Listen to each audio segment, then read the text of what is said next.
Thank you. Welcome to this evening's Planning South Committee in our new committee room. I am Councillor Ellis Brown and I shall be chairing this evening's meeting. I'm supported by the Vice Chair, Councillor Lambert, and the professional officers alongside me. Thank you for attending this evening. May I remind members of the public, this is not a public meeting, but a meeting in which the public are present.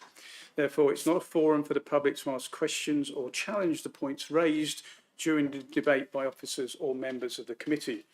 You must also not engage with the members or call out during the meeting.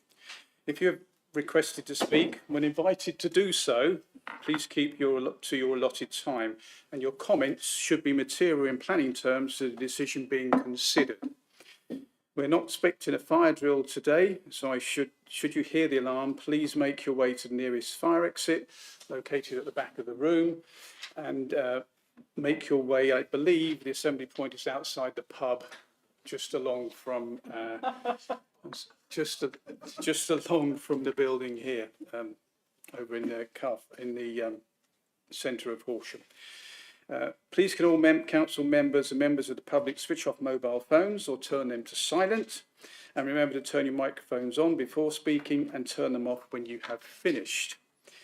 I will also remind everyone here this evening that this meeting is being live streamed and to behave accordingly. In particular, please show respect to one another throughout the meeting. Members, be aware when voting, make sure your arm is clearly raised so that we can accurately capture the vote. Before we proceed, could the officers presenting this evening please introduce themselves, starting with the officers on my right. Good evening, I'm Adrian Smith and I'll be presenting items 5, 6 and 9 this evening. Good evening, I'm Jason Hawkes, Principal Planning Officer. Good evening, Emma Parks, the Head of Development and Building Control. Claire Brown, Principal Planning Solicitor. Melissa Stallard, Democratic Services Officer. Thank you very much. Moving to the agenda, first item on the agenda, apologies for absence. Do we have any apologies? We do. We have apologies from Councillor Paul Clark, Councillor Joanne Knowles and Councillor Peter Vanderborg. Okay, thank you. Declarations of members' interest. Are there any declarations of changes to the interests from members? No? Okay, thank you. Only announcement from myself is that please note that there's been a technical error on mod.gov. Please refer to the hard copy of the agenda on your desk for the correct running order of tonight's meeting. Thank you.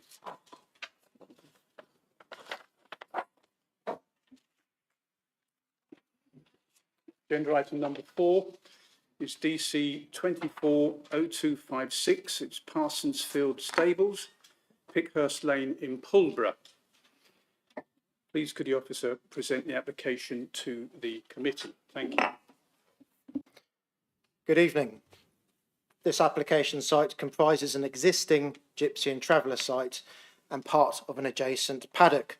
The site comprises 2 static caravans, a pole barn and a day room, which was granted on appeal in 2023. This is an aerial photograph of the site as current.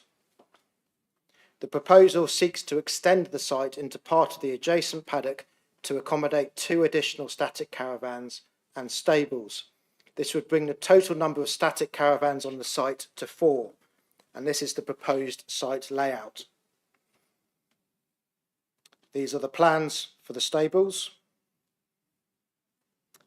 This is the site as seen from within the field to the west. The site extension would sit within part of the fenced off area in front of you. And this is the rest of the field to the west. This is the Gypsy and Traveller site as it is existing. Since the committee agenda was published, there have been further 2 objections received. The first refers to highway safety risk, referring to the road outside the site being dangerous with numerous accidents. The second reiterates matters already considered in the report, with the exception of identifying that works have commenced to install further pitches at the western end of the adjacent paddock. The installation of these further pitches is not connected to this application and is the subject of a temporary stop notice and separate application for planning permission. This plan shows the location of this separate development relative to the current application site. In respect of highway safety matters, as set out in the report, the Highway Authority do not consider the access to be unsafe and note that no injury accidents have been recorded in the last 5 years. The current application at Parsons Field Stables represents a modest extension to an existing well-kept gypsy and traveller site.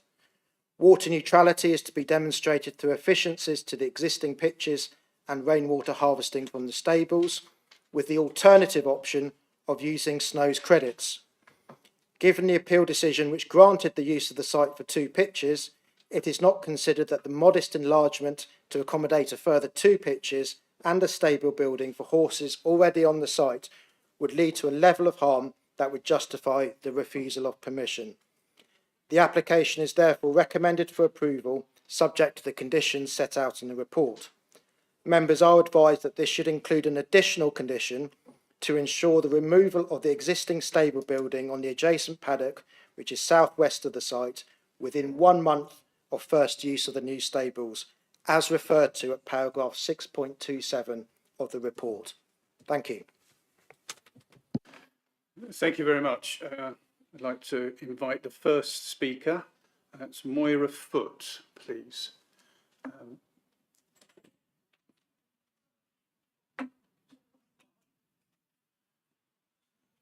Thank you. I remind you, you have 2 minutes. Thank you. You need to turn your microphone on. I'm speaking on behalf of the Tote and Pithingdean Preservation Society. Good afternoon, Chairman, councillors. We firmly believe this application should be refused on sound planning grounds. An application for a log cabin style property on the other side of the lane was refused last year. Policy 26 of the HDPF seeks to protect the countryside from inappropriate development. It should not have an unacceptable impact on the character and appearance of the landscape and amenity and land of neighbouring properties. This application lacks important information. There's no plan to show where the sewage treatment plant, rainwater harvesting system, soakaway and muck heap would be situated. The Drainage Department of Horsham District Council states that a review of the flood risk indicates that it's at a significant medium or high risk of flooding. We have recently been made aware the applicant has sold off part of the grazing land to the west of the site for a new gypsy site. There will now definitely be insufficient grazing for 3 horses, and a horse should not be stabled all of the time. They should have access to decent grazing for part of the day. This application is asking for 8 vehicle spaces. It is incorrectly stated on the application form there is currently a permission for 6. There is actually permission for 3 plus a horse box. We fail to see how minimum distances could be achieved. At the appeal in 2023, West Sussex County Council said they understood there were no proposals for further mobiles or caravans on this site. However, 3 months later, the applicant had engaged Manorwood to draw up this application. We do not believe there are any conditions that will alleviate the concerns we have over this application. Just because the council lacks a 5-year supply, it should not mean all existing sites can be extended ad infinitum. Finally, King Charles III said, "The countryside is as precious as an ancient cathedral that must be protected." Thank you for your time.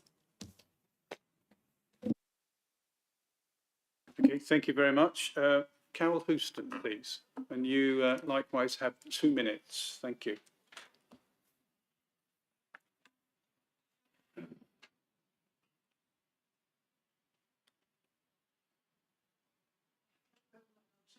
Oh, no.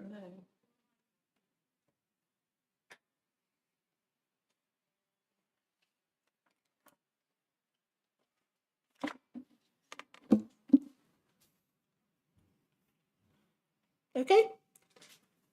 Chair, councillors, I am Carol Houston, of Whitehall Cottage. Robert and I, my late husband, moved into this Stage 2 listed cottage in April 2004. My stables are within feet of the first mobile home. We can hear, smell, etc. At the time, Parsons Field was an active, tidy equestrian property. The owners were refused planning for a home. Other interested parties were told no planning. Yet it was sold and soon a mobile home arrived.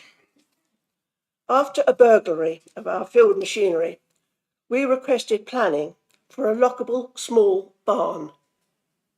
We were refused on the grounds of overbuild in the area. Overbuild in the area for a small size. Burt's Farm, next to my property and also opposite Parsons Field, recently had planning permission refused. A local young couple. Pickhurst Lane is narrow with passing places. I know, I walk along it and I used to ride along it. It is used by joggers, dog walkers and horses. The few other properties in the lane have been well kept, with hedges, their homes and, where it's necessary, fields being properly maintained. I am unable to understand from the plans where the extra homes are going to be and where all the cars and the vans are going to be parked. It already has stables for why more? And where are the horses for these going to be grazed? I think there is a law about the amount of stables and the amount of grazing. My water pressure has been reduced and a professional is checking it. Thank you very much. Sorry for the problem. Thank you. Come back later. Okay, Simon Cohen, please. And you also have 2 minutes. Thank you.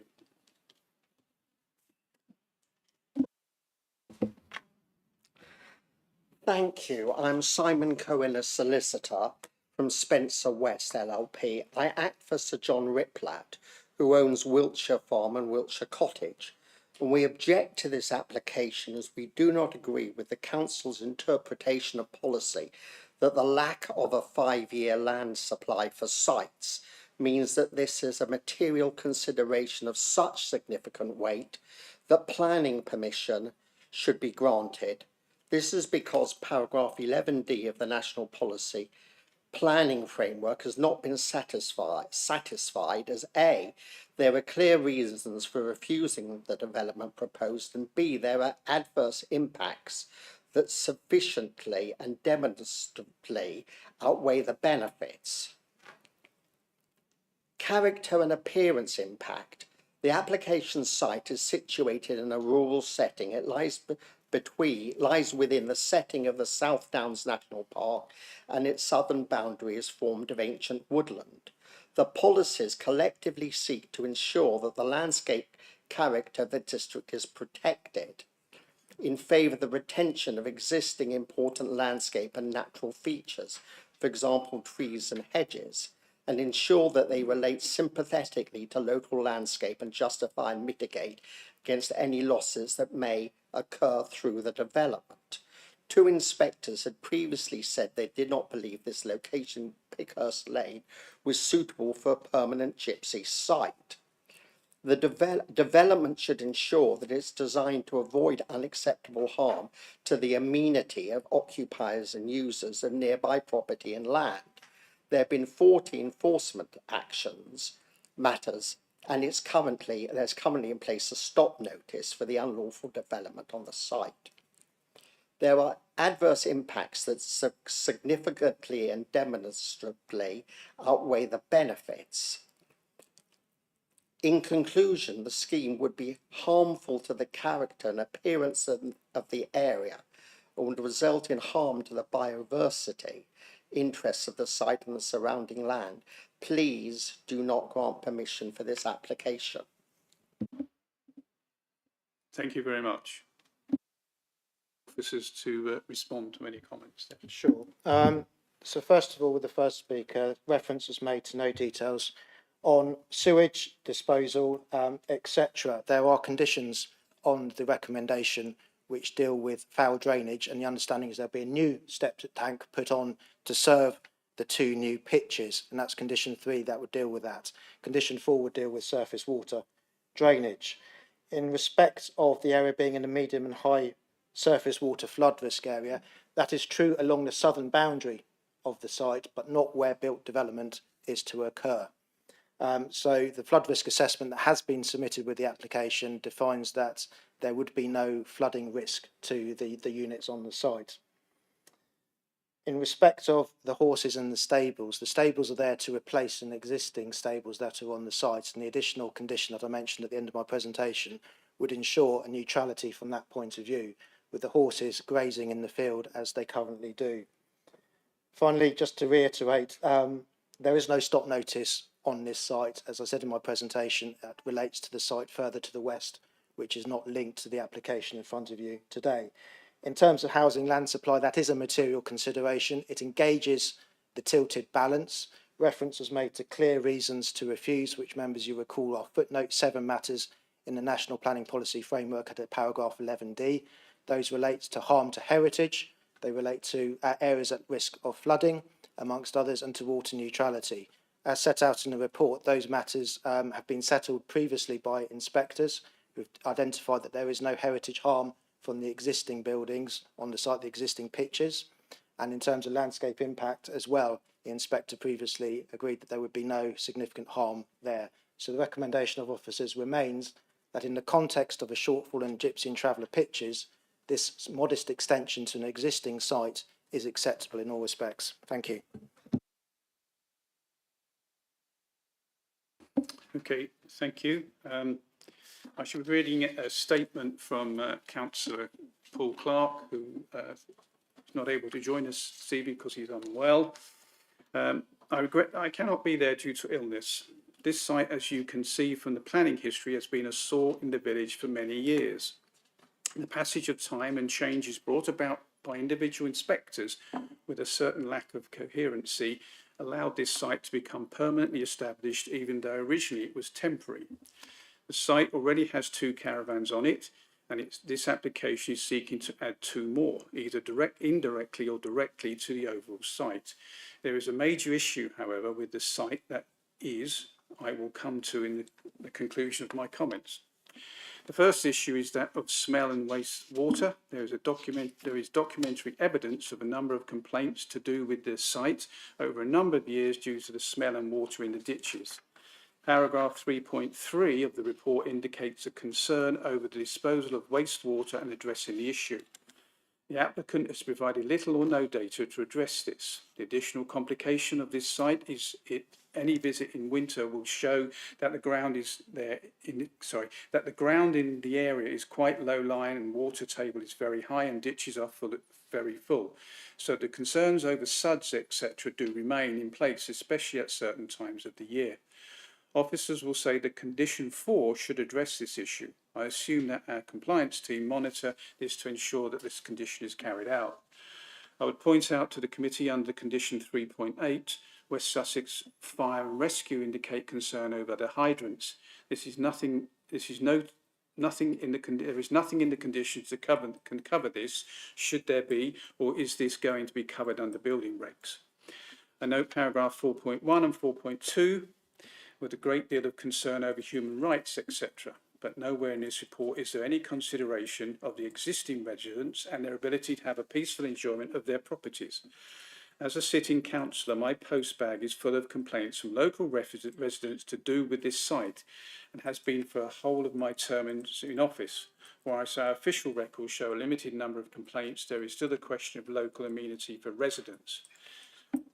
Once the officer's report on the status of all Gypsy and Traveller sites is accurate, it is paragraph 6.1 through to 6.13 shows our report is slanted. The report as written purports that we have lost a lot of appeals on these sorts of sites, which is far from being accurate. We have won some and we have lost some.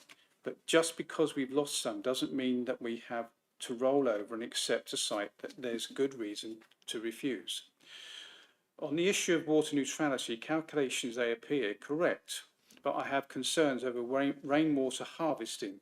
The calculations are based on the average through the whole year. They do not reflect the change in rainfall patterns, some in winter. Is the storage scope to cover the dry periods in usually May and June? Why has the option of imposing a Grampian condition not been taken up in the recommendation from the officers? This option has been highlighted in 6.52, but not covered in the conditions. The Grampian conditions, tying in water from somewhere else rather than using rainwater harvesting, would ensure water neutrality. If I was at the meeting, I would raise a motion to delay this application. Why? The main problem is that events have moved on since these papers were filed. On or about the 25th of February, part of the hedgerow on this land was bulldozed to create another entrance from the road. And despite the stop notice being served promptly by HDC, the applicants just dumped 2 mobile homes on the adjacent land. This based, they were still within the area of the land that we are considering today belonged to the applicant. Land registry at the time showed that all the land was under the applicant's control. The head of development say that we have to consider the facts, and this action is relative to the planning application. We are unable to decide whether to approve or reject this planning application for 2 mobile homes in view of the illegal activity of positioning 2 more mobile homes in close proximity. The danger is instead of our 4, we end up with 6, and in my opinion, we need to clarify this before we can proceed with this application. If I was there, I would so move. Thank you. Yes, so I can just respond to some of the points raised there without sort of covering or duplicating what I've said before. But in terms of wastewater and disposal, our environmental health team have reviewed, and I'll just sort of quote from a comment here, which is they say they haven't had any issues with the existing tank and system. That is not to say that issues haven't otherwise occurred, perhaps on a smaller scale. But importantly, there is condition 3, as I said, which asks for the details of the septic tank system. And so some details have already been provided with the application, but this will provide further detail and reassurance. In terms of fire and rescue comments, they have flagged that the nearest firefighting hydrant is located slightly beyond their preferred distance. If members were so minded, we could put a condition on the approval here, which would ask for details of a further fire hydrant closer to the site. In terms of rainwater harvesting, the approach that's been taken is the standard approach that's been adopted by the council and supported by Natural England, which is to use average rainwater figures throughout the year, apply 35 days storage capacity to tanks to account for drainage situations. So there's no departure from standard approach, as I've said. And finally, in respect to the Grampian condition, that does exist on the recommendation at condition 5 relating to water neutrality. Thank you. Thank you very much. Councillor Campbell. I had a list of things I was going to raise, and I ticked them off one by one as Councillor Clark's statement was read out. On my list were drainage and SUDs, the fire hydrant, water neutrality, the loss of amenity to residents. I did have a question around drainage. Obviously, the officer stated that a flood assessment had been done, but I was still curious that since the flood assessment had been done, why the HDC drainage engineers still felt there was insufficient information provided to satisfy the requirements of the MPPF. So we've reviewed the drainage engineer's comments, and the drainage engineer is asking for a full detailed assessment here. That is not unusual for the drainage consultants. They ask for it for all applications, and as decision makers, we need to understand what can be addressed by condition and what is necessary up front. And based on our experience, this can straightforwardly be dealt with through condition, where the final details will be agreed in consultation with our drainage engineer. Thank you. I will open up to the rest of the members. Councillor Knoll, and then I'll come to you, Councillor Circus. Councillor Knoll. Thank you, Chair. I just would like to ask the officers for some clarification. The first speaker this evening disputed the amount of pitches that are existing. Apparently, according to the material we have in front of us, there are 2 existing pitches, the speaker claimed there were 4 existing pitches, and Councillor Clark has alluded to the fact that 2 extra have arrived since this application was made. So could we have some clarity, please? Have we got 4 there already? And is this a retrospective application for 2 more? Or how many exist at the moment? Thank you. So the planning permission that was granted on appeal was for 2 static homes and a touring caravan, so 3 in total. And you can see them positioned on the plan in front of you there. This application proposes a further 2 static homes, and there's a condition on the recommendation, again, that limits the overall site to 4 static homes and 1 touring caravan. Now, a reference that was made in Councillor Clark's statement there was in respect of 2 other pitches, which is on the other site, which is to the west, that is not related to this application. That has a separate planning application that is being considered and will be considered on its own merits. There is no link between the 2 today. And I assume that the reference made by the first speaker was to this second pitch. Is that right? That is my understanding, yes. Okay, thank you very much. Before I move to Councillor Circus, apparently a member of the public keeps raising their hand. You can't engage, I made the point at the beginning of the meeting, you can't engage with members or the officers during the meeting. If you wanted to raise a point, you should have requested to speak before the meeting. Okay, thank you. Councillor Circus. Thank you very much, Chairman. We've obviously got different views as to what's meant by a modest increase. Because if you take the view there's 2 static caravans and you're adding another 2, that's a 100% increase. I'm not sure a 100% increase ties up with my view as to what's a modest increase. Be that as it may, it seems to me that what Councillor Clark has put his finger on is that there have been changes to this site. There's a new entrance been made. It looks as if there are additional caravans been added to the site.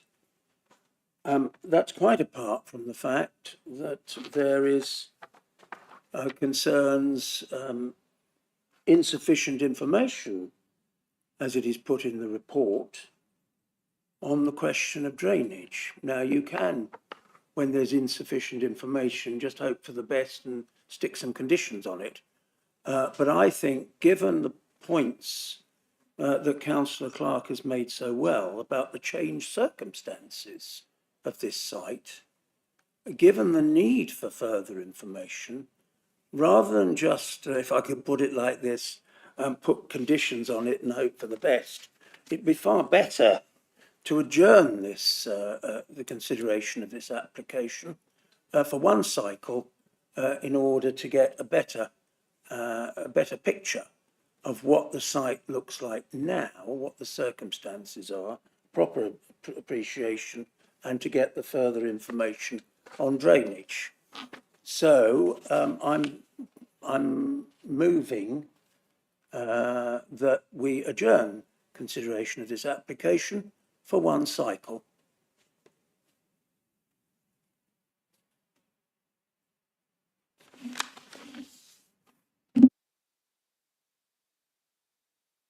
If I may just respond to clarify some points here. This site is not retrospective. The caravans are not on the site, nor is the stables, and the access referred to is not this site, it is the site further to the west. Just want to be clear on that. In terms of information on drainage, the applicant is proposing a soakaway system within the site, and there are basic details here which have been assessed by a drainage engineer. As I said earlier, there's nothing out of the ordinary here. The applicant is happy to do infiltration testing when it comes to condition discharge, and we have no evidence that drainage cannot be suitably managed within the site in accordance with that building regulations hierarchy. So just to reiterate, this site is not a retrospective application in any way, shape or form. Thank you. I'm still not clear about this because there seems to be a suggestion that 2 caravans have arrived illegally that were not part of the extant permission and are not part of this permission. If what the officer says is true, then I don't know why the report would say insufficient information has been provided.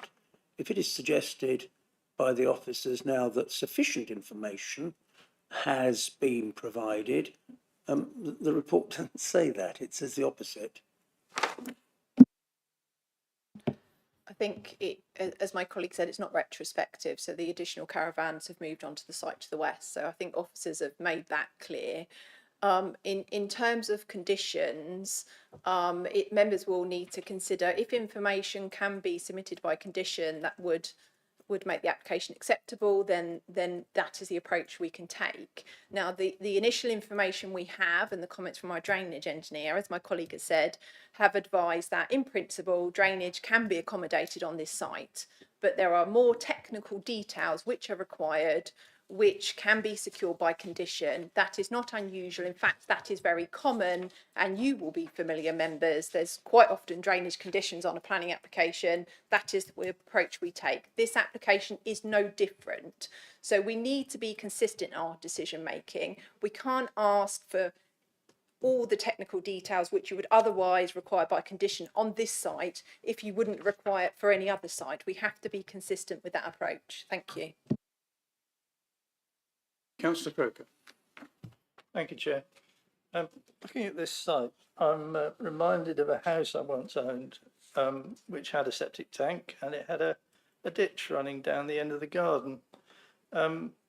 So I share Councillor Serkis's concerns with regards to drainage, particularly if you look at the application that is going to increase the amount of hard standing quite significantly, as well as potentially doubling the number of occupants.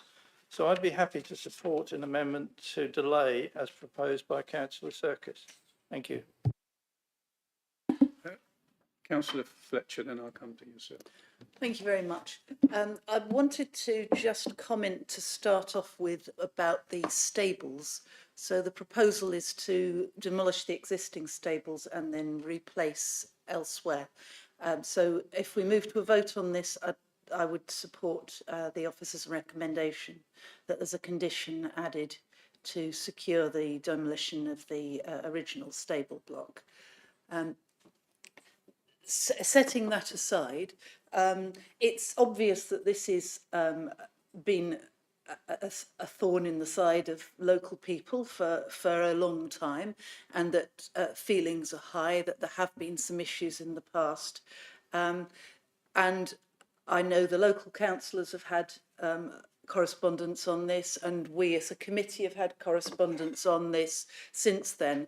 And going into the details of that, a large proportion of the issues that are raised are not actually planning issues to do with this application.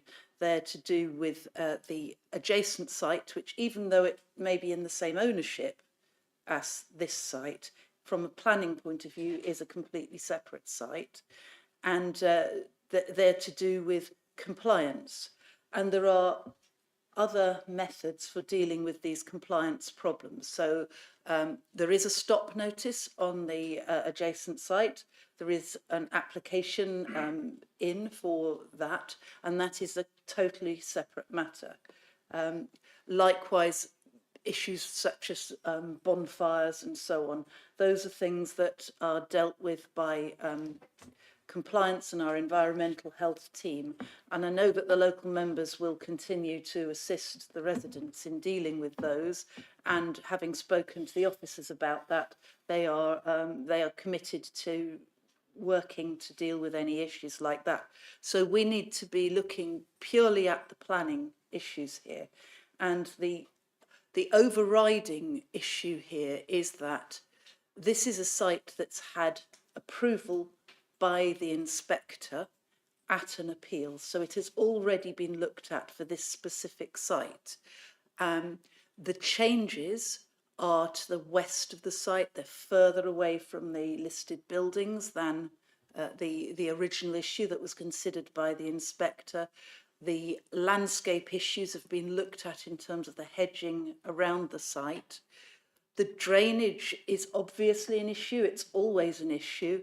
But if it cannot be resolved satisfactorily when the plans are submitted to discharge the condition, then there will not be permission for this site.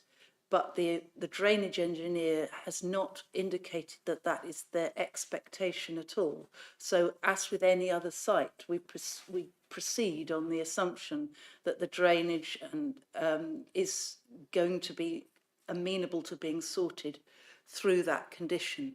So I think, given the lack of the 5-year land supply, which is a really significant material planning consideration, I cannot actually see any valid reasons for us not to be passing this application.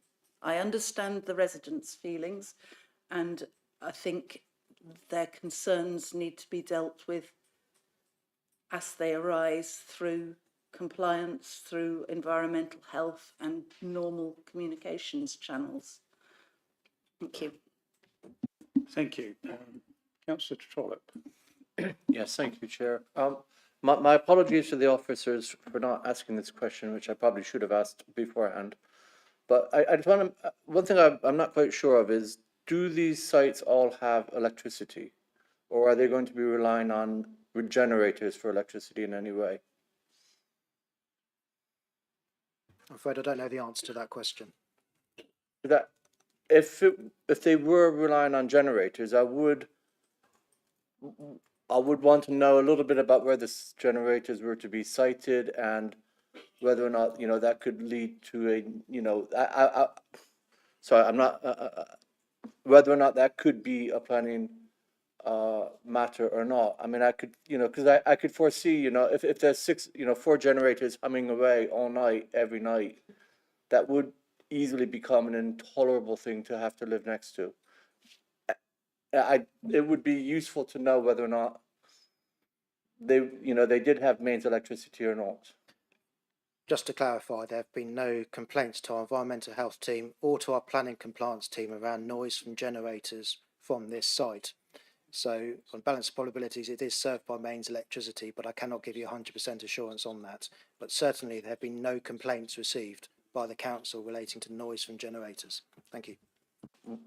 Thank you for that. Would it be reasonable, just in case they didn't have mains electricity, would it be reasonable to have that as a condition, that they were not reliant on generators for their electricity?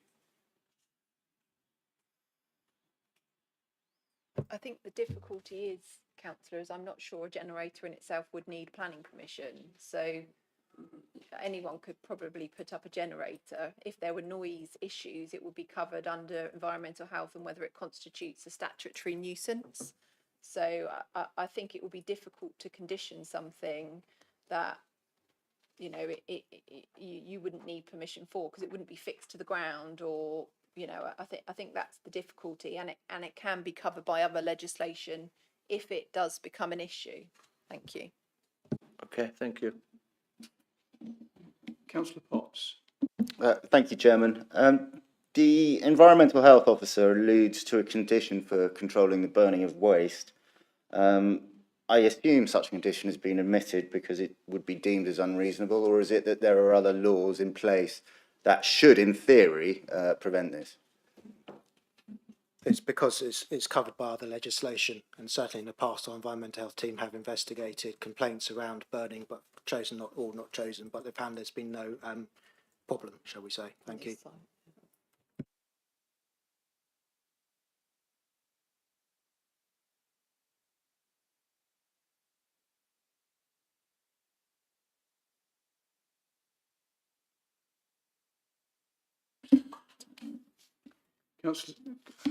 Councillor Manton, yes, before I come back to Councillor Circus. Thank you, Chairman. Just 3-4 questions just to clarify for myself. A couple of them are quite simple. I'll just cover off on those. One of the members of the public referred to horse welfare there. I presume that is dealt with by the RSPCA and is not a planning matter. Yeah. the other issue is, and I see this crop up quite a bit, and perhaps the officers could give me some understanding here. There is always the question how the proposal will help to reduce crime and disorder. I take it this is something that's a requirement of our planning policy to reduce crime and disorder. And I've always seen a standard bland answer that it's not considered that the development would likely have any significant impact on crime and disorder. In other words, this application will not fulfil item 5 and reduce crime and disorder. And there is a history going round at the moment in our local area where, dare I say it, certain amount of crime and disorder does seem to gravitate towards the traveller community. So some discussion, or some explanation to me to help me understand if we should be considering proposals that will help to reduce crime and disorder or not. And finally, I do note from that plan there, in the top centre, it says there will be a new electric vehicle charging point. I would just like to ask, and I presume that means that there is power on site, because that would draw a fair amount, so there must be power to site to support that. Would that be a public EV charging point or a private one? And it then goes on to say, with secure bike and refuse storage. Now, currently, we are discussing the issue of battery energy storage systems, and quite a lot of modern bicycles these days come with lithium-ion batteries in them of Chinese manufacture, and do present a reasonable danger of fire and explosion. And should they not be sited a minimum distance away from the residential building? If you could give me some answers to that, and then I would like to go on and actually include that in the condition for an additional fire hydrant on site, as we mentioned earlier.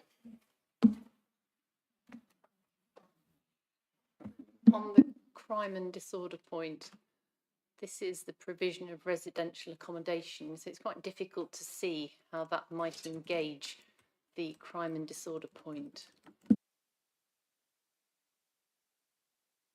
I still ask the question, if it's in there as item 5, I take it it's part of our planning policy. Do we address it as part of our planning policy or not? If it's not part of our planning policy, let's keep it out.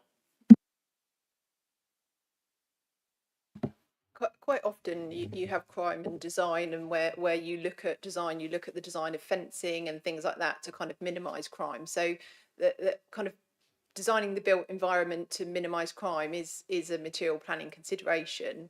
Obviously, we can't look at a residential scheme and automatically assume that there might be an impact from crime because, for instance, you have more residents. But crime is a material consideration, but more in terms of how you design a scheme. In terms of moving forward. Thank you.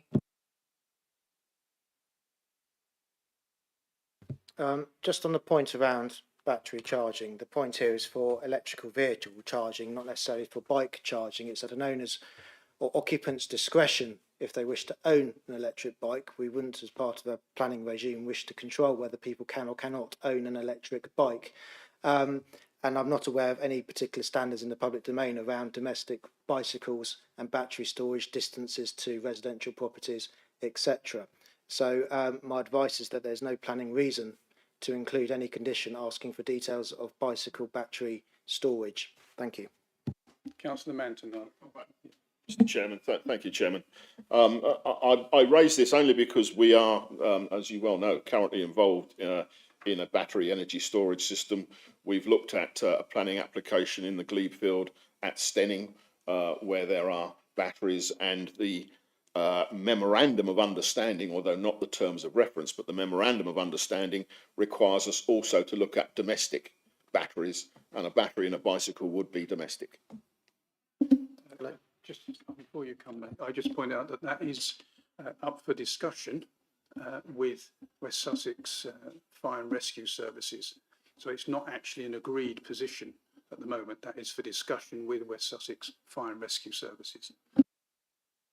Can I just clarify? You do not need planning permission to own an electric bike. You do not need planning permission to install a plug in your house to plug into an electric bike. So there are no planning mechanisms to undertake what you're asking here. I'm not suggesting ownership. I'm suggesting the storage of hazardous materials. Councillor Fisher. Thank you, Chair.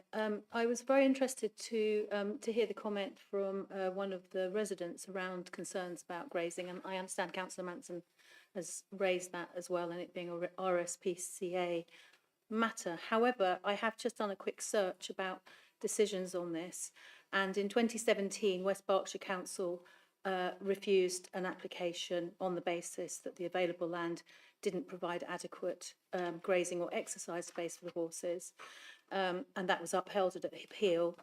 In 2018, North Somerset Council again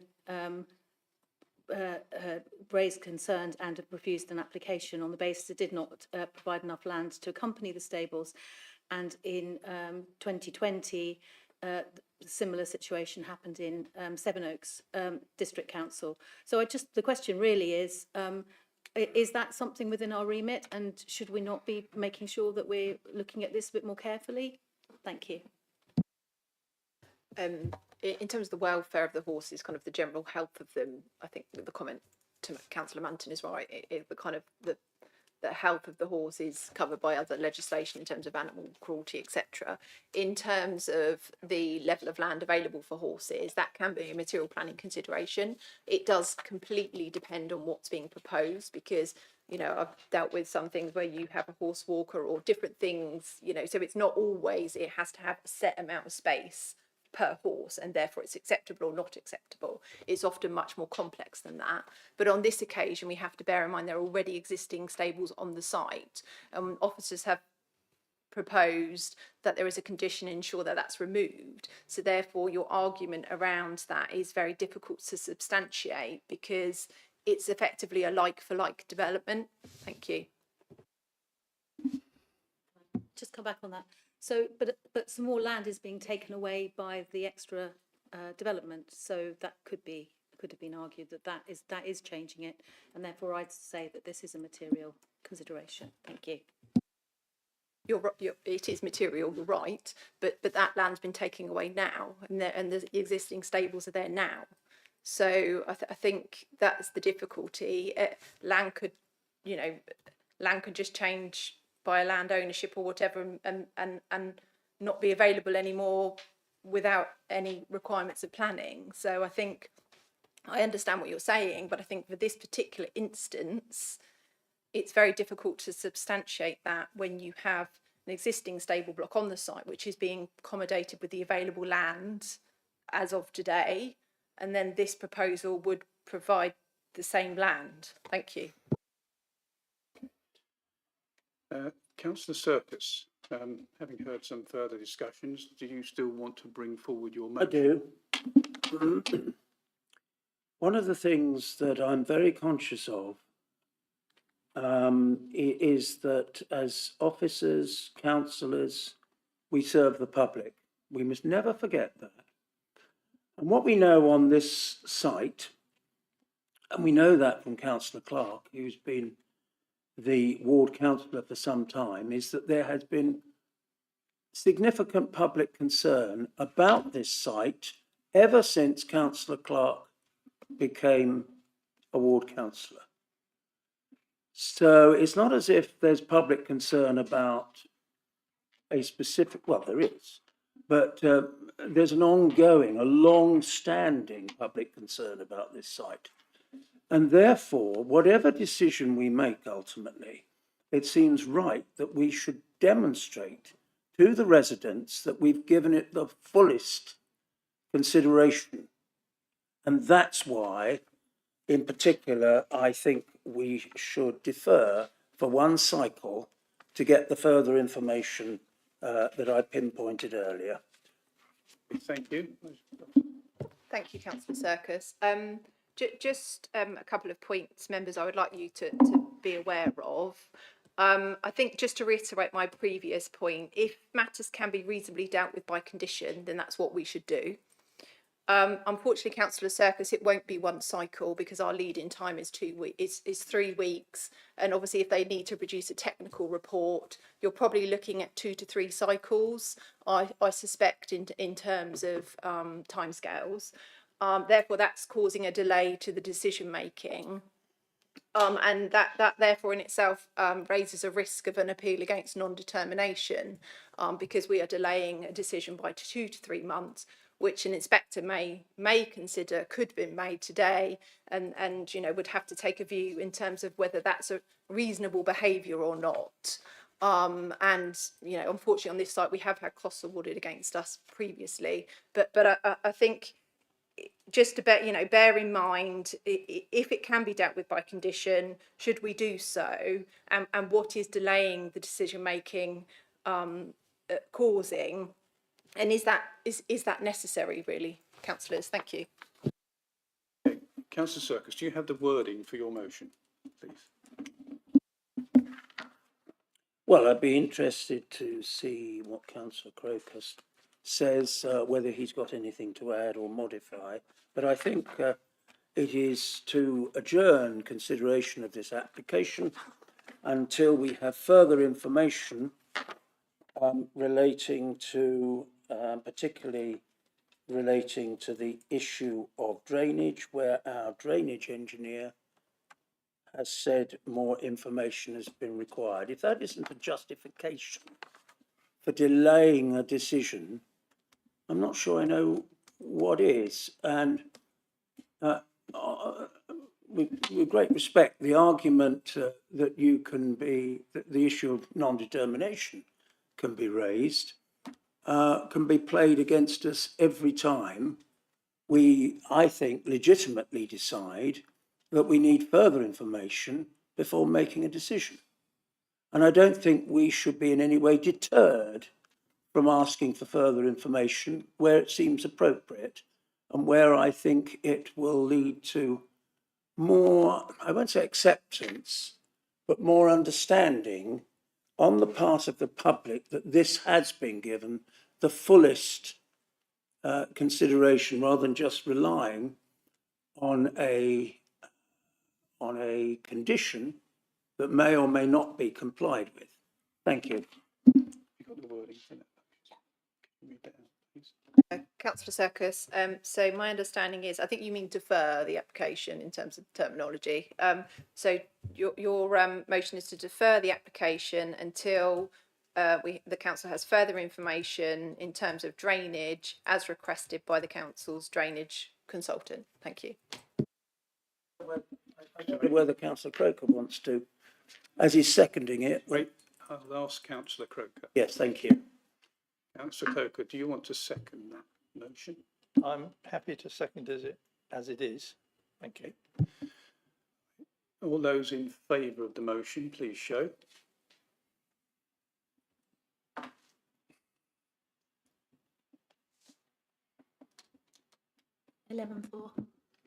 All those against?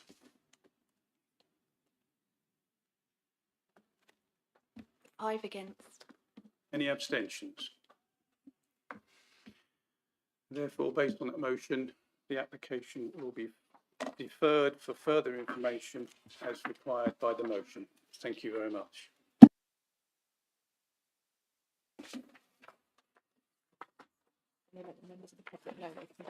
Oh yeah. So those are members of the public who are interested in this first agenda item. You may leave if you wish to do so.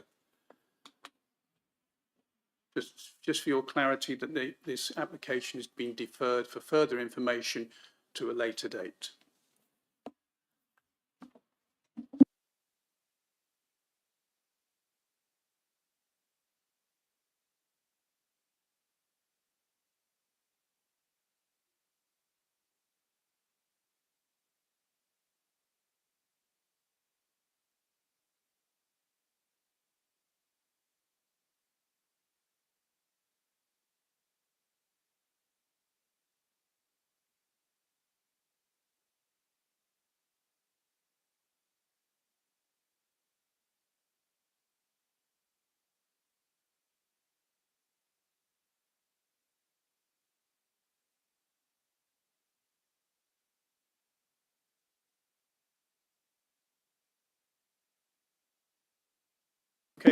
Thank you.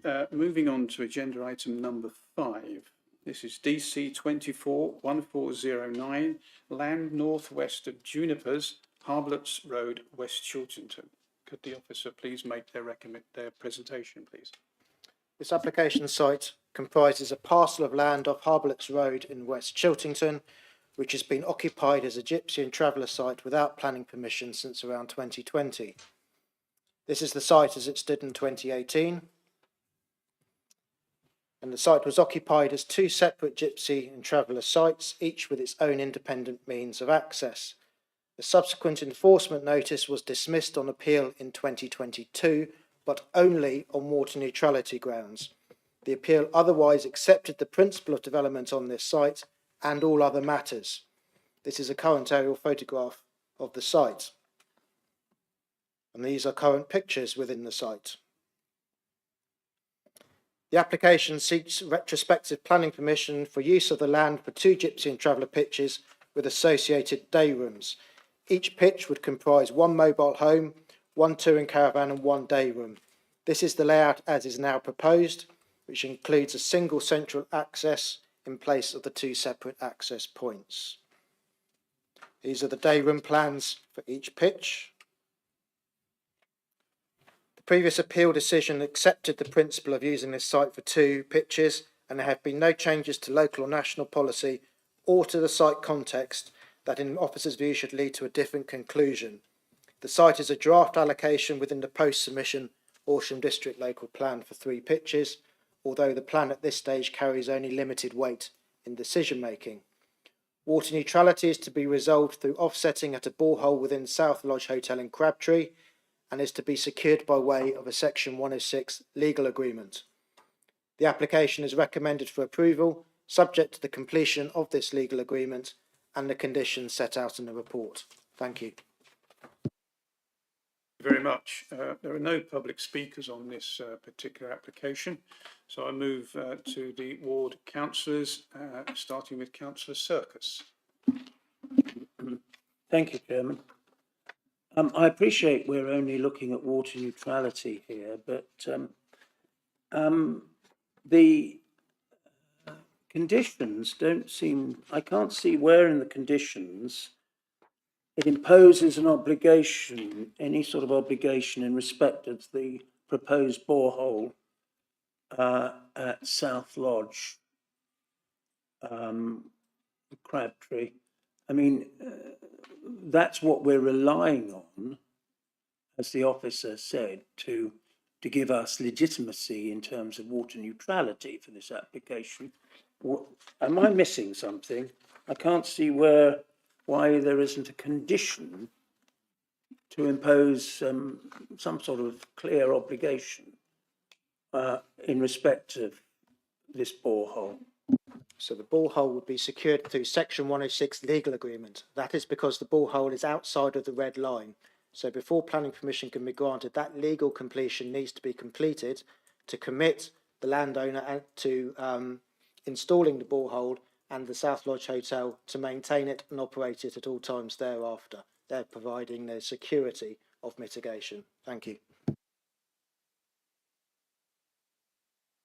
Councillor Manton, do you have any comments you'd like to make? Thank you, Chairman. Yes, I do.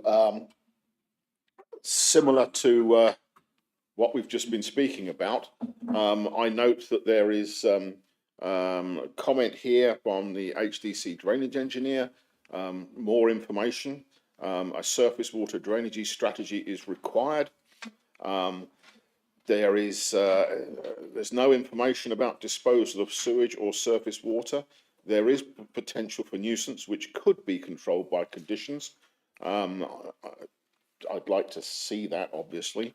And under 3.6, I note that West Sussex County Council Highways have some concerns with regards to visibility displays, excuse me, for the access. And I suggest that, again, as I mentioned in the last application, under 5, I cannot see how this proposal will help reduce crime and disorder. in terms of surface water disposal, there's proposing a soakaway, which is in that hedged area in the middle of the plot, shaded in grey. So that is the surface water strategy. As set out in paragraph 6.42, it's unclear how foul water is to be treated because there's no public sewers in the vicinity of the site. However, this can be suitably managed through a septic tank or equivalent, a matter that can be addressed suitably by planning condition, and indeed there are conditions on the recommendations number 2 and 3 again. In terms of highways, I refer to paragraph 6.35, where it states that appropriate visibility displays of 2.4 metres by 120 metres have been provided and demonstrated in both directions.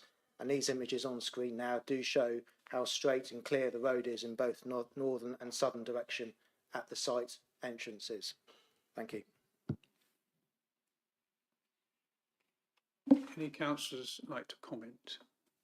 Councillor Fletcher.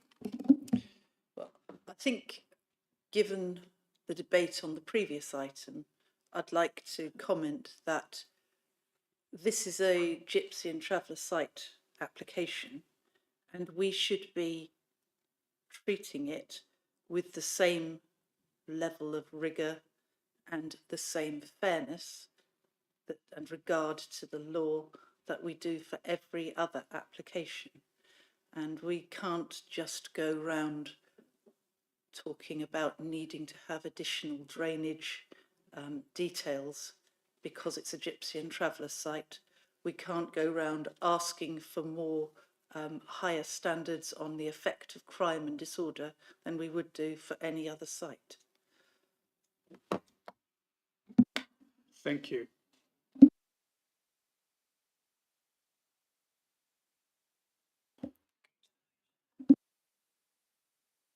Okay, no comments there. I will go to the motion.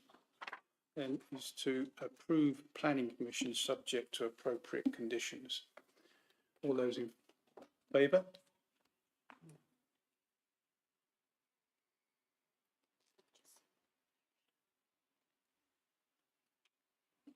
For. Against? Any abstentions? 1 abstention. Okay, therefore the application is approved subject to appropriate conditions. Thank you.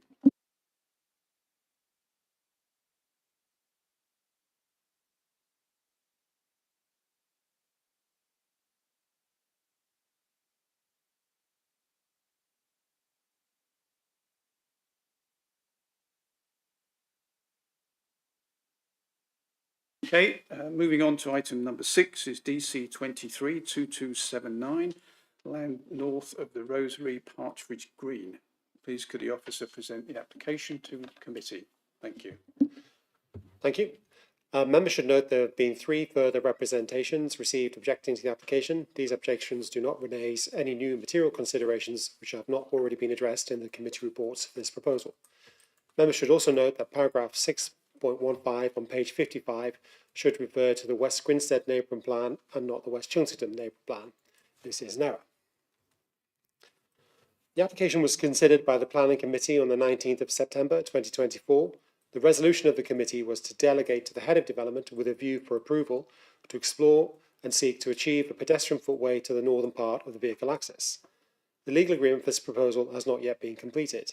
Therefore, prior to completion of the agreement and determination of the application, the applicant is seeking to amend the proposal to allow the use of the Council's Sussex North Offsetting Water Scheme, aka SNOWS, and the current report also seeks to update the committee on the amendment to the access as requested by the September committee. So I'll briefly go through a few slides to remind the members of the proposal. And here we see the application site outlined in red. Site relates to 2 fields located north of the Rosary to the west of Church Road at Partridge Green. It shows two fields in aerial view. The site is divided east to west by a row of trees, you can see here. The site is mostly enclosed, surrounded by trees and hedgerows with limited views from Church Road.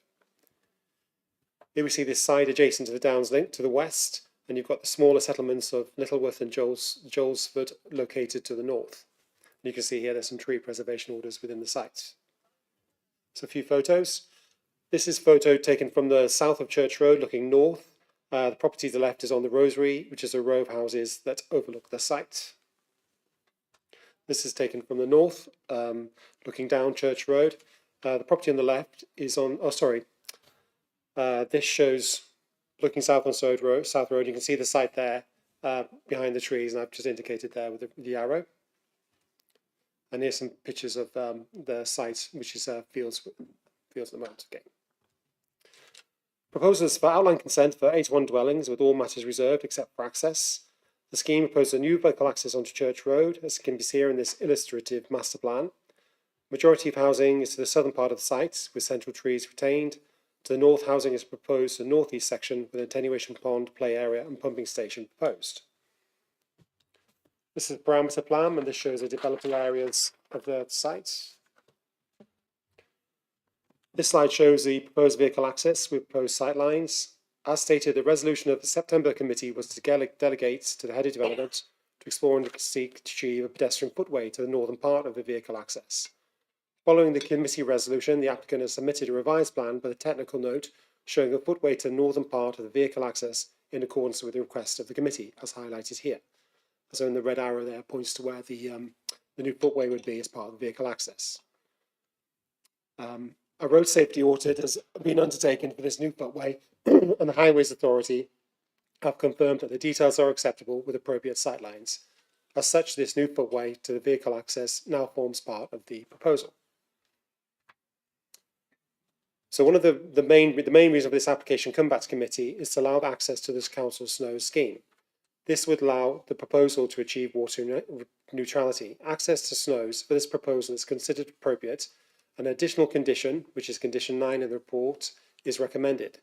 This gives the applicant the option of applying for credits through the snow schemes or to bring forward the development using their own water neutrality proposal. Finally, for clarity, the report outlines responses to independent reports submitted during the course of the application and reiterates the approach to Policy 27 on settlement coalescence. Proposal is therefore recommended approval subject to completion of a legal agreement and the additional condition, and the heads of terms for the agreement are outlined on page 90 of the report. Thank you. Thank you very much. Could I invite the first speaker, please? That is Peter Freeman, and you have 2 minutes. Thank you.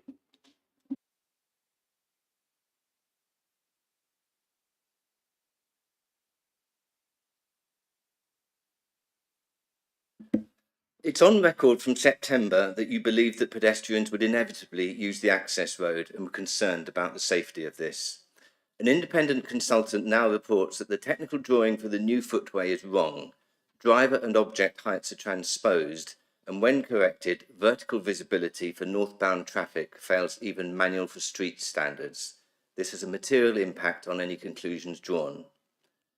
Dry weather adjustments should also have been made to the data. On the first Friday of the traffic survey, 85th percentile northbound speeds were 40.9 miles per hour.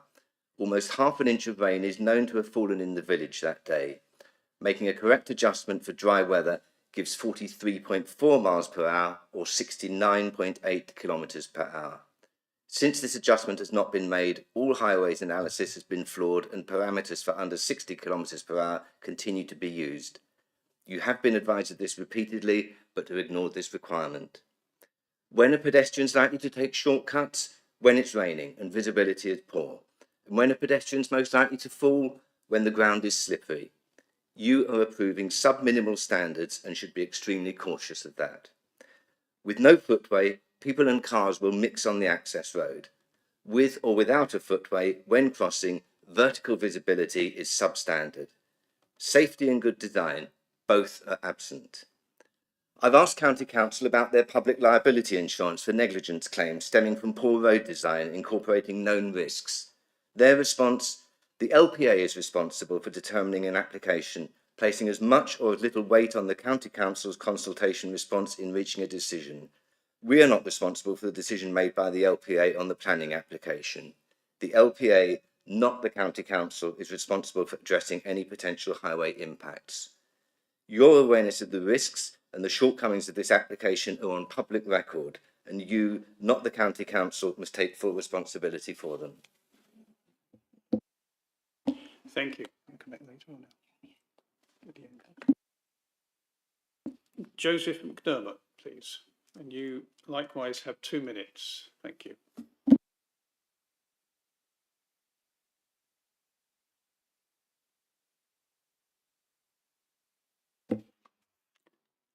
The land in question is outside of the village and is not level and falls down a long way from the road, always at the bottom. So the houses will be coming down like that. That's what you see. There are barn owls on the site and they eat on this land. Barn owls are protected with the UK by the Wildlife and Country Act of 1981. In addition, legal protection is about disruption. Thursday, last week, I saw Jason Hawke and showed him videos of them on the site. I have videos of them on the site, days, week, etc. And I've just taken a video of them for 5 minutes, 28 seconds before I came to the meeting. Next, an application is coming forward for access at the top of the site, to go across the road. It's dangerous. And by the way, people from Church Road are asking me to ask councils to go and cross the road, and you'll find out exactly what it's like. Next, we always build within the village, but not the countryside. And we can, right now. West Sussex County Council will be selling the fire station in the High Street. Even the site at West Grinstead Village Hall is coming forward, and they will be moving to the park. Outside the school, 120 houses in January this year was approved, and 2 other sites in the High Street are coming forward. We have 3 years to target. Our small little village is going above and beyond. Save the countryside, protect it. The wildlife is there, they're coming to eat other. I'm happy to say I will be happy to stay behind after the meeting to show you the videos if you would like to see them. Thank you very much. Thank you. Simon Heath, please. And you also have 2 minutes. Thank you.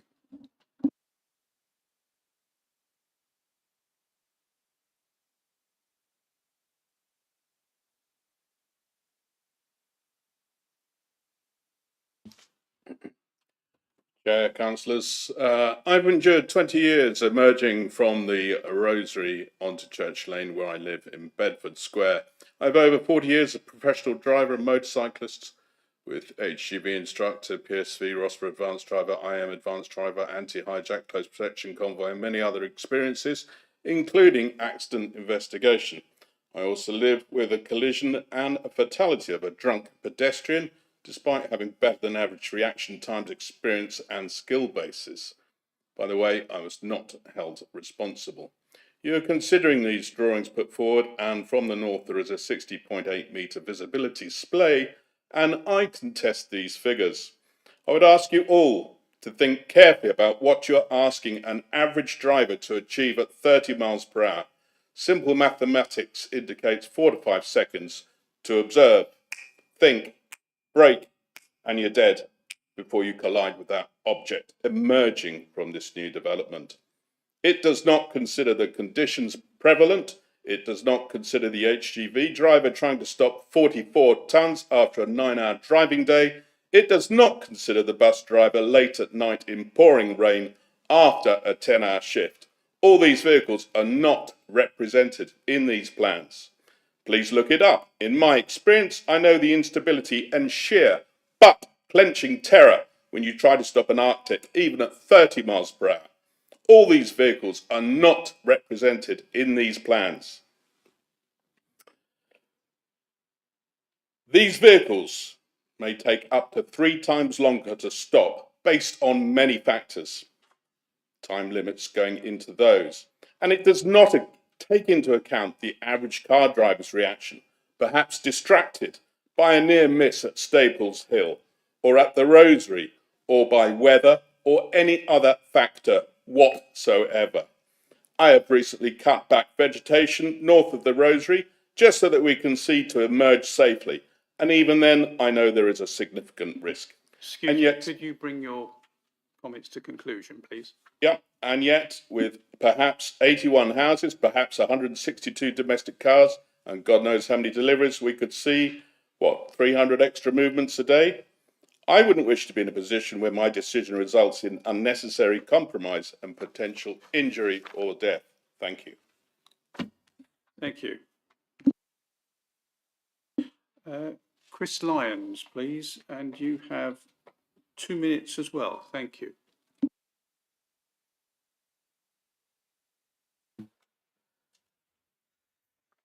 Good evening, members. My name is Dr. Chris Lyons and I'm the Head of UK Planning at SLR Consulting. This planning application before you has already been considered at great length and all of the technical issues fully assessed several times. It received a resolution to grant permission on the 9th of September 2024 from this committee. As you have heard, this application is back before you as the water neutrality solution proposed has been delayed and the applicant would therefore like the option to use the Council's snow scheme. As the report sets out, this scheme is eligible for the snow scheme and meets the criteria. We understand objectors are still trying to raise issues with the scheme, but in our opinion, the technical matters have been addressed at great length and in detail, and we are satisfied the report fully addressed those points both previously and again tonight. We are pleased we were able to achieve the highway benefit requested by the committee, and we were happy to do that. The new MPPF published in December increases the demand for more housing to be supplied as a government priority, and the need in Horsham, as you know, is significant.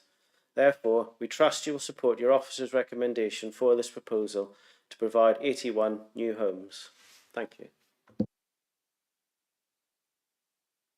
Thank you. You want to come back on that, Okay. So with the new pavement to the vehicle access, and I've remind the councillors that this was added in because they originally had another access further north from where my arrow is. This was deemed unsafe by the Highways Department, so that was removed. So to allow better pedestrian access, the members asked if we could add the pavement to the vehicle access. Would give it better access for pedestrians across the road to get to the north of the village. So that's been through the test. We've received the amended details and a design note, and also a road safety audit. And as you said, we're guided by the highways, the county highways, and they're satisfied that it's acceptable, that it meets the criteria for manual for streets with the appropriate sightlines. So on that basis, it's considered a betterment to the scheme, which would improve pedestrian access across the road, and it is considered safe considering the sight lines, and this is a 30 miles per hour road. So in terms of general highways matters, this access has there been many previous applications for here, and the access has always been in this position because it's considered a safe position for the access, and that's been through many tests, and we've received independent reports objecting to the access, and as I've highlighted in this report, the county have addressed those, and they've addressed all the comments, and they feel that this is a safe access that meets the relevant standards. But as Chris said, this is a matter which was considered previously. So the main purpose of this committee is to consider the access to snows and the new pedestrian access. The access, the vehicle access, has already been considered appropriate as part of the previous discussions and previous applications. So with the ecology, there have been ecology surveys undertaken as required by all planning applications. These were assessed by ecologists and considered appropriate. And again, that's highlighted in the previous, all ecology considerations are outlined in the previous report, which is attached as addendum. Thank you. Councillor Lambert. Thank you, Chairman. I've listened to the report. I wasn't here for the committee meeting in September, but I understand this was very robustly discussed. I've listened to the residents and I have every sympathy with them. However, in September, it was decided to delegate to the Director of Place with a view to approval subject to the consultation with local members and the chairman of Planning South, the new footway. We have all seen the plan for the new footway and we've all agreed it. I've also read the updated road safety audit. So the main reason we're here is to agree that the water neutrality aspect can be changed to a Grampian condition to access snows. Thank you. Any member wish to comment? Councillor Knoll. Thank you, Chairman. Just for absolute clarity, we are not looking at vehicular access anymore today. I raised an objection in September because I witnessed the speed of vehicles going down that particular road. But I understand we've now approved that, and so this is not part of the discussion today. Are we just discussing the pedestrian entrance and the water neutrality change? Members need to be consistent in their decision making, and as you say, Councillor Knoll, the vehicular access was considered to be acceptable by members last time round. So unless anything new material evidence came to light or anything like that which would warrant a different decision, then members should be consistent with their previous position on this. And my advice is therefore to focus on the changes as my colleague has set out. Thank you. Thank you. Councillor Fletcher. I have no concerns regarding the access to snows point. I listened to the members of the public talking about their concerns about the access, and the point that I heard raised was that there was claimed to be an error in the paperwork. So I'd just like, before I finish my comments, to have clarification from the officer about what about that. Yes, this came up previously where there was dispute about the transport assessments submitted, about whether they were correct in terms of sightline and when the modelling was undertaken. And that has been looked at by the county, and they're happy that everything is correct as submitted. Thank you. As has been stated before, the decision was taken that the vehicular access was okay. I wanted to ascertain that there wasn't a new dispute, because that could have potentially been a material fact in my view. But I'd also want to just comment, and I know the applicant's here again, that we did previously put in an informative saying that the applicants advised to liaise with West Sussex Highways regarding the possibility of securing traffic calming measures to Church Road. And I would still like to urge the applicant to do that, because regardless of whether or not it meets the minimum standards already, it does seem a case where there is an opportunity to do a better job by looking at the traffic calming. Thank you. Councillor Lambert. Thank you, Chairman. Councillor Fletcher, I've been in conversation with the Parish Council, and we are looking, I'm going to look at moving the 30 further on, and it has been suggested that at the entrance to the village on the Shermanbury Road, we have almost like a gated entrance, and that may very well be appropriate here, which would slow the vehicles. Whether or not county allow us to do that remains to be seen, but that is what we're aiming for. Thank you. Councillor Fisher.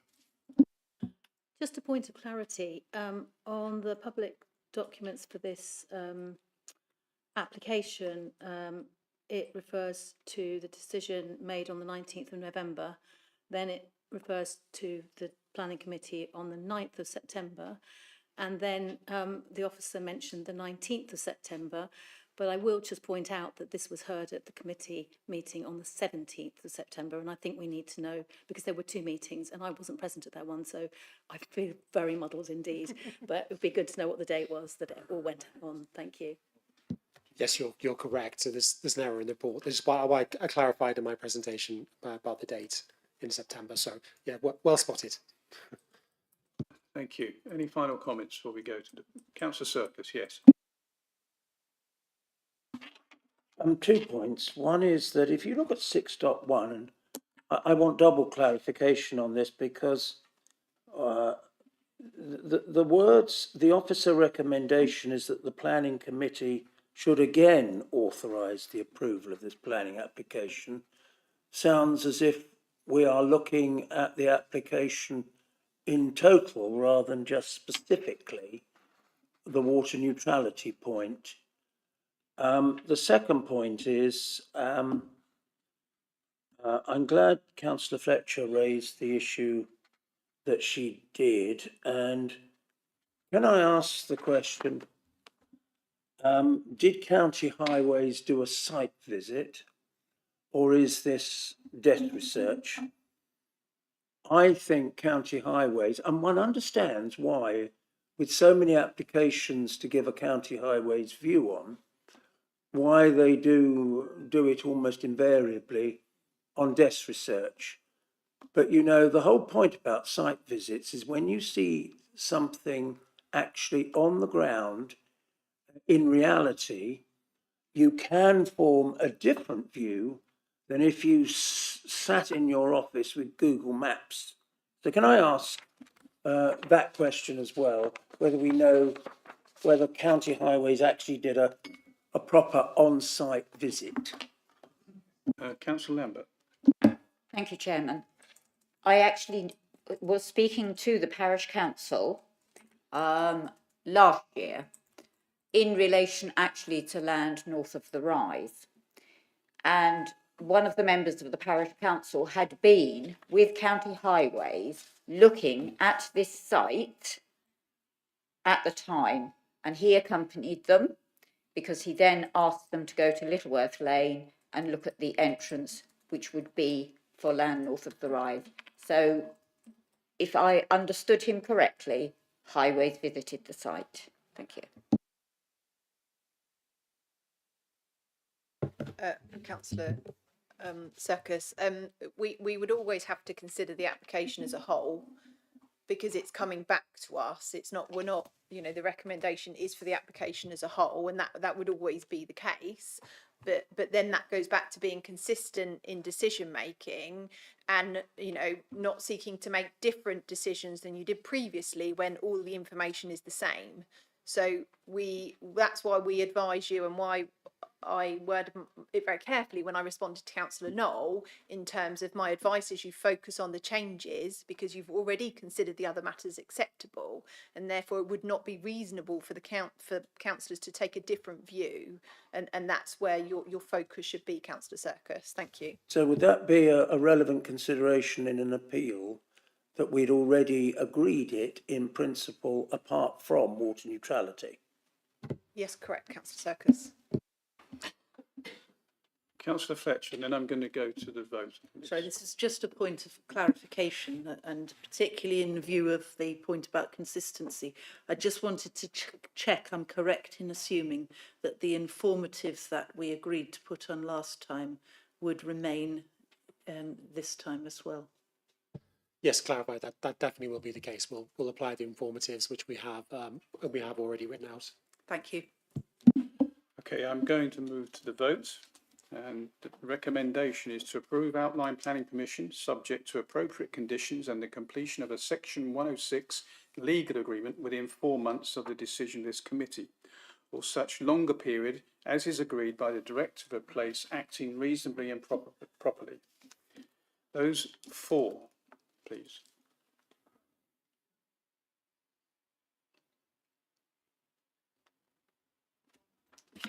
For. Against? 1 against. Any abstentions? Therefore, outline planning permission subject to the conditions has been granted. Thank you. Members of the public, if you wish to leave, you can do so.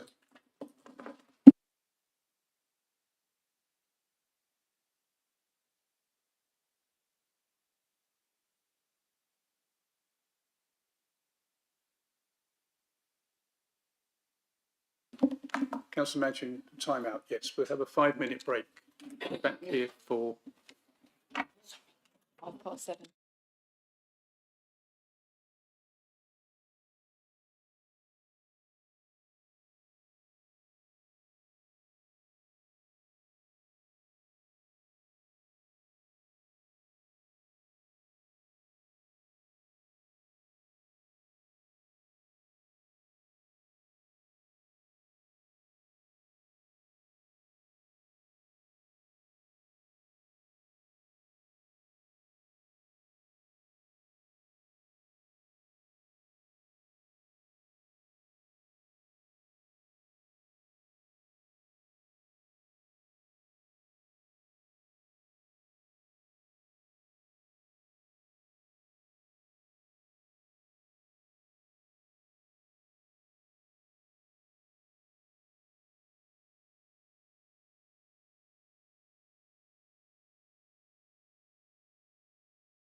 Councillor Circus, could you, you're on the phone, could you? Yes, sorry, Chair. Thank you.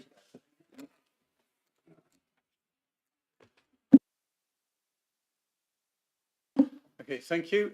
Welcome back. Moving on to item number 7, DC 20-2577. This is Rushfields High Bar Lane at Thacombe. And could the officer make the presentation to the committee? Thank you. Thank you. Members should note there's been one further representation received objecting to the application. The objection does not raise any new material considerations which have not already been addressed in the committee reports. As with the previous application, this proposal was previously considered by the Planning Committee in November 2024. At this meeting, it was resolved to grant planning permission subject to completion of a legal agreement. The legal agreement has not yet been completed, and prior to its completion and the determination of the applicant is again seeking to amend the proposal to allow the use of the council's snow scheme. So as with the last presentation, I'll briefly go through a few slides to remind the members of the proposal. This slide shows location of the site in red. The site relates to a vacant site comprising fields and a building. The site is located to the north of High Bar Lane within the village of Abingworth. So this shows an aerial view and some photos of the site. The site was formerly used as a plant nursery, and as I said, it does include that former building on site, but is mainly to grass. So turning proposal, scheme is for planning permission for 25 houses on the site, access from High Bar Lane. This shows the layout of the proposal within the site with the new access shown there. And this slide shows an artist's impression of how the houses will appear. As with the previous application, the committee previously granted approval subject to completion of legal agreements, and matters were thoroughly considered at that meeting. Again, the reason for this application come back to the committee is to allow access to council snow scheme. This would allow the proposal to achieve water neutrality. Access for snows for this proposal is considered appropriate. An additional condition, condition 3 in the report, is recommended. This gives the applicant the option of applying credits for snows or to bring the proposal forward using their own water neutrality proposal. Scheme is therefore recommended for approval subject to completion of legal agreements, and the heads of terms for this agreement are outlined on page 144 of the report. Thank you. That's me, thank you. First public speaker is on this is Andrew Brown from Thacombe Parish Council, and you have 5 minutes. Thank you. Once you get there, of course.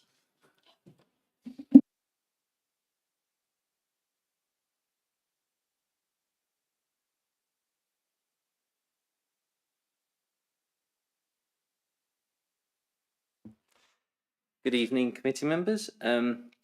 Water neutrality and Thacombe. I'm just going to alter what I've got to say this evening in light of a previous application that you've heard. I won't talk about the application. I'm just going to actually talk about the condition that's before you this evening. As referred to in section 1.4, the Woodsome scheme gives adequate assurance by means of a Thames water connection that can mitigate water neutrality. Although the parish still have concerns regarding the longevity of any agreements made and how this is put in place, it is preferable to what is being presented this evening, as all of the water numbers are tangible and actually to hand with Thames Water. Now, as of this afternoon, the snow scheme has yet to launch. It's acknowledged on the Horsham District Council website that there is a low credit availability, and it seems as though, especially this evening, for instance, that a lot of developers are jumping onto the snow scheme. But, you know, like you said, there is a low credit availability until Southern Water's Water Resources Management Plan is actually adopted. Given Southern Water, we don't know how long this is going to be or what it's actually going to look like. Now, however, there does not seem to be any indication by officers as to when or if ever the WRMP will actually come into effect. Therefore, we contend that due to a demonstrable lack of numbers and information out of these schemes that have been provided by the local planning authority and the WRMP, the pre-commencement condition 3 might, within the application package, might not have the the necessary due diligence that's been undertaken as of today's date, that the snow scheme statistical data, hasn't actually been presented to anyone. I couldn't see that. We couldn't see that in the application. So therefore, we would ask that the committee either defer this application and the start and the commencement until the snow scheme has the actual WRMP report adopted, which can then be presented to the committee so the committee members can actually see the numbers in their entirety and make a decision, or that the committee object to this request as the developer has already put forward a water neutrality scheme and ask them to follow through with that. It's just the parish has been, the parish feels that it's been mucked around a bit with the amount of houses it's had to take. It's had an enormous amount of fancy water neutrality schemes thrown at it. Each one is different, whether it's boreholes, how they use the aquifer, whether it's glamping projects, and now it's the snow schemes. And the more information or the more schemes people come up with, and the lack of potential technical data that's available to see, it just makes everyone feel a bit, nervous about the subject. So, like I said, we're not objecting to the housing scheme because that's gone through, and we've already made our points known on that. But what we are asking the committee to do is to actually dig deep into this snow scheme this evening and ask the relevant questions to make sure that this is actually suitable given the demand that it's going to have on it and the lack of numbers that are available. Thank you for your time. Thank you. Do you want to come back now, Adrian, later? Yes, if I can provide some comments on the snow scheme and why we are recommending the use of a grampian condition. The snow scheme is at its final stages of preparation ahead of launch in the coming weeks. There's been a huge amount of work that's been taking place over the last year, 2 years, to understand through the Water Resource Management Plan drafts that have been produced by Southern Water what availability of water there will be in the coming months and years. In order to apply a grampian condition, the planning practice guidance sets out that there must be a prospect that that condition will be satisfied within the lifetime of a planning permission, so 3 years. A prospect is established in case law as being a very low bar. So what we do know is that with snows advancing, and I say launching in the coming weeks, that even if there is limited availability in the first weeks and months or so, there is nevertheless a prospect that this application would be able to gain access to those credits. Once it gets access to the credits, because we know that snows would offset the water from a development, then it provides certainty of mitigation to satisfy the habitat regulations. In arriving at this grampian condition, we have also been mindful of 3 appeal decisions that we have received in the last 18 months, all through public inquiries, where appellants have also made the same arguments around using a grampian condition to access snows on the basis that there is a prospect of access within the lifetime of permission. So there is an established precedent through those inquiry decisions. As officers, we held off applying grampians until we had more clarity around snows and when it's coming into effect. We now have that clarity, and we have now agreed with Natural England that it is appropriate to apply a grampian condition for eligible development. Thank you. Thank you. Chris Lyons, please. And you have 2 minutes. Thank you.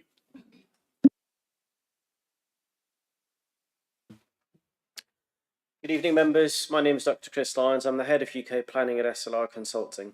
This planning application has already received a resolution to grant permission from this committee. As you've heard, the application is back before you as the applicant wants to have the ability to use the council's snow scheme. As the report clearly sets out, this scheme is eligible for snows and meets the criteria.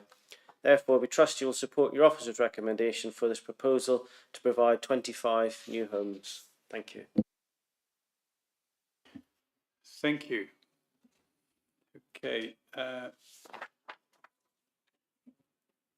Councillor Circus.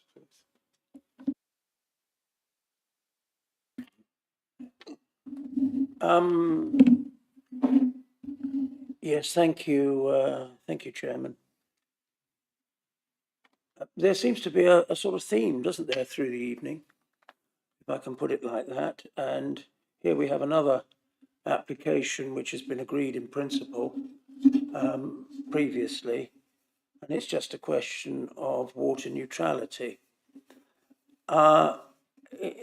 If Natural England are happy with our approach, it's very difficult to see how one can reasonably object, although I would take slight issue with the officers. I would have thought a prospect must mean a reasonable prospect. I think the idea that it might or might not happen, I think there has to be some reasonable expectation that it will happen. I just make that point because otherwise this... Hold this, on a moment there, Councillor Circus. Yes. Close the window so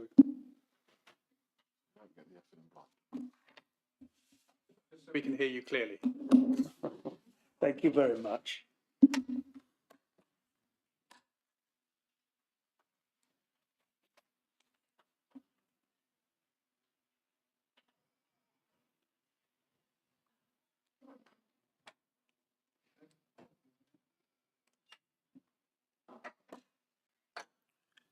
Okay, thank you. I mean, we had all these discussions about certainty and absolute certainty, and that it had to be water neutral now and in perpetuity. We seem to have gone down quite a few pegs if we're just going to say a prospect means the possibility of. I just make that point. I would have thought one ought to be looking for it to be a decidedly likely occurrence rather than just, or it might happen or it might not happen. I wonder whether the officers can comment on that. Yes, the planning practice guidance doesn't use the term reasonable, it just says a prospect. And these arguments that you set out there, we placed in front of 3 inspectors at those inquiries. And the inspectors were comfortable that the test is a prospect, it's a low bar, but more importantly, that SNOWS, when it's operational, provides certainty of mitigation in itself. So if an application can gain access within its lifetime, there is certainty of mitigation. So there's 2 tests here. First of all, certainty when accessing SNOWS, and second, a prospect, can you access SNOWS? And if you can't, because there's incapacity, development cannot commence, and therefore harm cannot occur. Thank you. Councillor. Just one further point. I mean, did the inspector actually say that it was a low bar? Because by its ordinary signification, a prospect to me suggests something more than just a low bar. It suggests to me a reasonable likelihood. So I understand the inspector may have said a prospect, but did the inspector also say that it was to be that it meant a low bar, or are we putting a gloss of our own on it? If I can just clarify, the very first appeal was heard nearly 2 years ago. And at that point in time, our representations to the inspector were that we had no information on when it would launch, what its capacity would be, etc. We had basically no information whatsoever. The inspector still felt that was a prospect. We're now at the latter stages of the progress of SNOWS, therefore we have it in a much better position than we were back then. Thank you. Councillor Manton, do you have anything to add? Thank you, Mr. Chairman. Yes, I apologise for this, but my my known disability gives me some issues here. I'm kind of a bit confused because looking at 7 recommendations 7.1, it appears that to me, black and white, I'm sorry, to approve full planning permission. Although, as we say, we visited this once before and we made a decision. So am I predetermined here? In order to follow my previous determination, I would have to vote against again.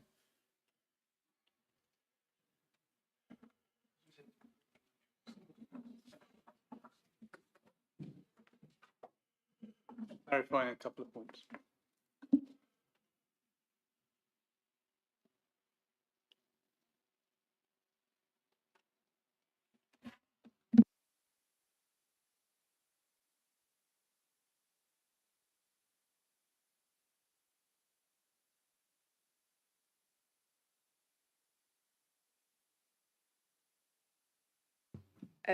Councillor Manton, obviously you before, when you voted before, the committee had not made a decision, so they made a decision at that point.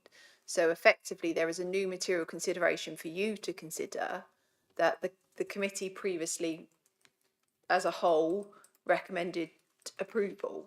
So you know, ultimately I can't tell you how to vote, Councillor Manton, but you have to bear in mind we need to be consistent in our decision making. So previously the committee collectively approved this application, so that's something you need to take account of. When, and as I said in the previous application, when we bring these back, we have to bring the whole application back, because you can't bring a bit of an application back, you have to bring the whole thing back. But the focus should be on what's changed, and that's where the officer's presentation advised you of that. Thank you. Thank you for that. My recollection, I mean, I don't believe the committee did approve as a whole. I think that there was a majority, but it wasn't as a whole. Sorry, lost my train.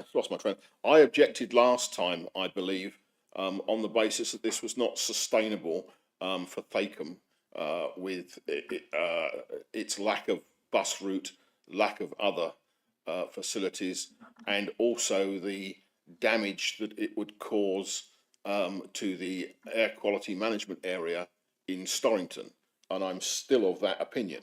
So I would have to remain with that opinion. I know that they're trying to add something for water neutrality, but if I'm being asked to look at this again and approve full planning permission, I have to follow my previous determination.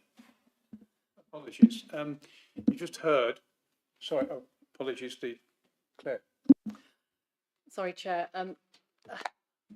I think what Councillor Manton has to understand, though, is that the planning permission is a done deal. We're just talking now about ways and means of dealing with water neutrality. So there is no point, and it is not a reasonable course of action to start objecting on and reopening lines of inquiry that were debated last time and resulted in the resolution to grant permission. They're off limits and have to be regarded as such if we are to remain reasonable in our decision making and all that entails. Councillor Manton. Sorry to be pedantic here, Chairman, to say it's a function of my Asperger's disability, for which I can only apologise to all, but 7.1 clearly says to approve full planning permission. It's not as though you assumed something before. It clearly states here that we're here to approve full planning permission. Yes, I think Councillor Manton, though, has to understand that when an application comes before committee, even though only part of it remains to be determined, you are faced with the prospect of all of it. So that is, just to reiterate what my colleague said, we can't just pick it all apart and say, well, you know, it's just clause whatever that we're slotting in there. You've got the whole lot to determine, but nevertheless, only certain lines of inquiry are open to you, just like if an application comes in and you've got an appeal decision that's gone before, you are obliged to follow that, or you will be found unreasonable and you will find that there are consequences. Okay. May I, Mr. Chairman? I don't know what you're going to say. I will, as suggested, consider all of it and remain with my previous determination. Thank you. Okay, and Councillor Manton, no need to apologise, okay, about certain things, all right? Thank you. Any other member like to comment on this? No? Okay, therefore we...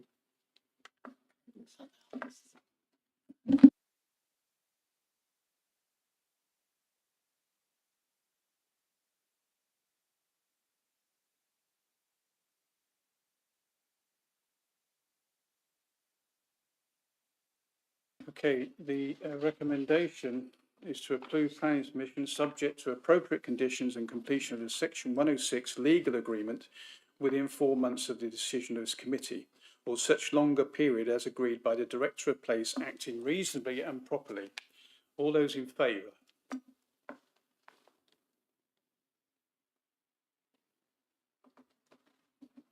For. All those against? 1 against. Any abstentions? No. Therefore, the application, subject to appropriate conditions, is approved. Thank you. Thank you very much.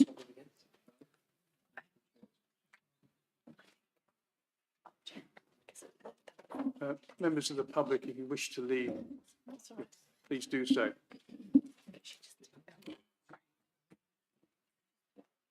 Councillor Finnegan left the chamber and did not take part in the debate or vote.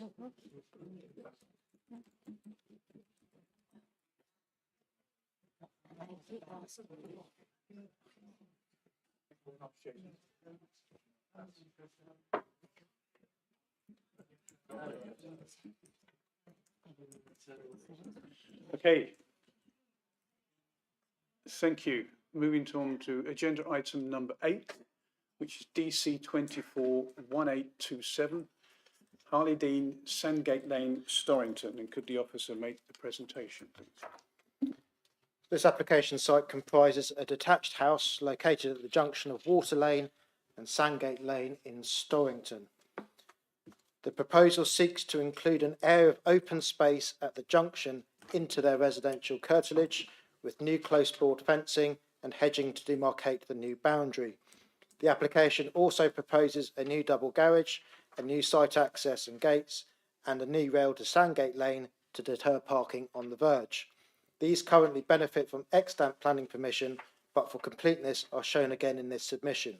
The only alteration is to the position of the garage, which is now to be set partially within the extended curtilage.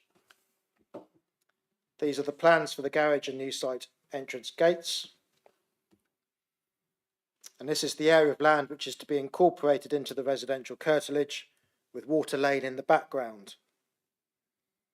This is the same land on the left, with Sandgate Lane to the right and the application dwelling in the background.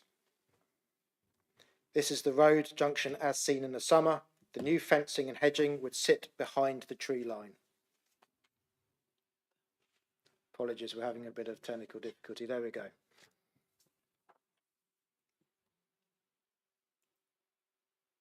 I have changed slides on my laptop here, but it's just taking a while to work through. There we go. So a number of representations have raised concern about the impact of the new fencing and hedging on visibility at the junction between Water Lane and Sandgate Lane. This slide shows the visibility looking towards the junction from the north. This is the visibility when exiting onto Water Lane looking north. As mentioned, the new fence and hedge will be set behind the trees to the right. This is the visibility north towards the junction, and this is the exit visibility south, which should be noted is not affected by the proposals. The land to be incorporated into the residential curtilage is owned by the applicants. Whilst there would be some loss of openness at the junction, this is not considered too important to highway visibility, as demonstrated by the photographs just shown. The new fence would be set behind new hedging, thereby softening its appearance, and would not harm the retained trees fronting both roads. The repositioned garage would not be unduly dominant, being set well behind the new fence and hedge. As stated earlier, the new site access, gates and knee-high railing remains as previously approved. The application is therefore recommended for approval, subject to the conditions set out in the report. Thank you. Thank you very much. Simon Harvey. Thank you. Thank you for your patience. You have 2 minutes. Thank you. Good evening all. As well as being the planning agent, I also live locally and I know the property well. Unfortunately, my clients cannot attend tonight, but have asked me to speak on their behalf. We undertook positive pre-application advice in August 2024, suggesting that the proposal should take into consideration the visibility displays required under highways consultation. It's noted that this remains to be the main reason for the neighbours' objections. It's evident that the main visibility display sits forward of the existing tree line in Water Lane. this does remain unaffected by the proposals. The land is not public land, nor has it any covenant restrictions upon it. Also, it is not always been so clear of vegetation. My clients, in theory, could plant a hedge or copse on this land or leave it to overgrow. Any neighbours' requests for permanent lay-bys or passing places are not offered as part of the scheme. However, whilst the planning, highways and tree officers support our application, we have tried to be considerate of all users and their surroundings. Given the proximity to the junction, we have already offered a setback in the fencing to offer a visibility triangle to provide additional early warning visibility to the corner at Sandgate Lane. It is noted that the Parish Council changed their comment to objection during the consultation period, along with objections from some neighbouring households. As such, we have held further meetings on site to understand the grounds and reasons for objections. Since the submission, I've marked out on site and met with residents. Many offer their support, others would suggest their own preference, while some would prefer fencing over hedges and vice versa, some wanting an open garden. The result, I believe, has been welcomed in our offer to leave the corner visibilities clear, and I believe the neighbours' objections have now much been considered, and hopefully are no longer grounds for refusal, or objection, sorry. All right, thank you very much. Thank you. Ward Member Claudia Fisher. Thank you, Chair.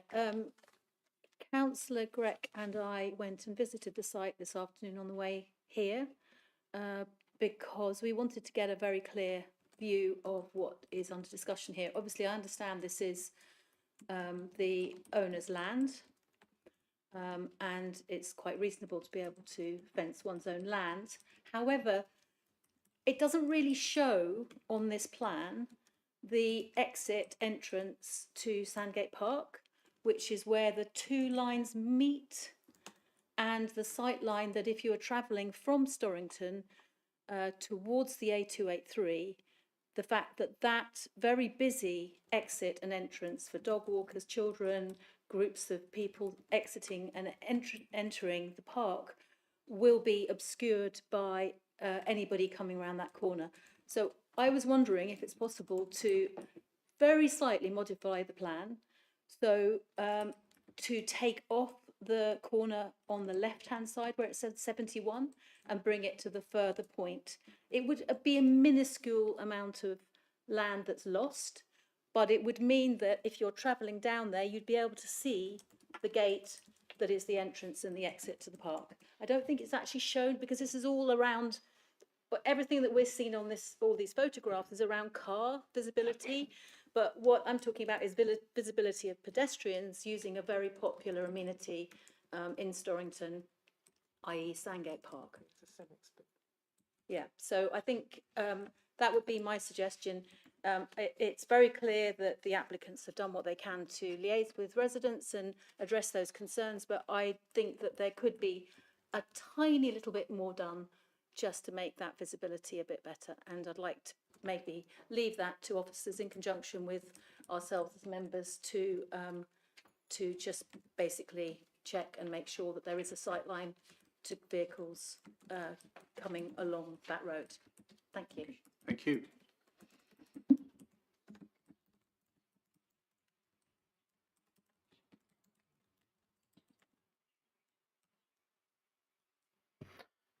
Thank you. Yes, just having discussed this just now, you may wish to delegate to Head of Development to approve subject to further consideration of pedestrian visibility at that junction, at which point in time that amendment could be considered further and if necessary introduced. My advice would be that the existing tree line already provides a barrier for visibility there, and that given the, if I can find the best image here, the fence would be to the right-hand side of the pole, and the no exit sign there on the right-hand side, or dead end sign, should I say. So therefore, the trees themselves provide an obstruction already for pedestrians. But certainly through that resolution, we can investigate this further.